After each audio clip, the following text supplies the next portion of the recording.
বৃষ্টিতে ম্যাচ ভেস্তে গেলে কারা খেলবে ফাইনাল, গুজরাট না রাজস্থান? আইপিএলের নিয়মে লুকিয়ে বড় টুইস্ট। বন্ধুরা, আপনারা যে দেখে চান তাহলে ভিডিওটি শেষ অবধি দেখতে হবে। চ্যানেলটিকে সাবস্ক্রাইব করে একটা লাইক দিতে হবে এবং নোটিফিকেশন বেল আইকন দাবাতে হবে। আইপিএল 2026 এখন একেবারে শেষ পর্যায়ে। রয়্যাল চ্যালেঞ্জার্স বেঙ্গালুরু ইতিমধ্যেই ফাইনালের জায়গা নিশ্চিত করেছে। এবার সবার নজর দ্বিতীয় কোয়ালিফায়ার ম্যাচে, যেখানে মুখোমুখি হতে চলেছে গুজরাট টাইটান্স এবং রাজস্থান রয়্যালস।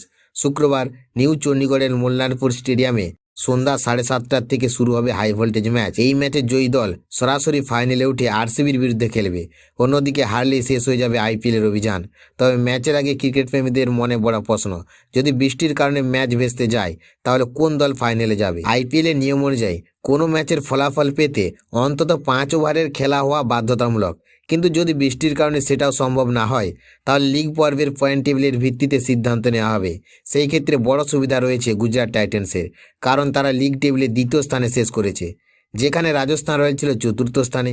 তাই ম্যাচ বাতিল হলে সরাসরি ফাইনালের টিকিট পেয়ে যাবে গুজরাট। তবে আবহাওয়া দপ্তরের রিপোর্ট অনুযায়ী সন্ধ্যার পর বৃষ্টির সম্ভাবনা অনেকটাই কম, ফলে পূর্ণ ম্যাচ হওয়ার আশায় দেখছে সমর্থকরা। এখন দেখার মাঠের লড়াইয়ে শেষ হাসি হাসে কারা, গুজরাট না রাজস্থান?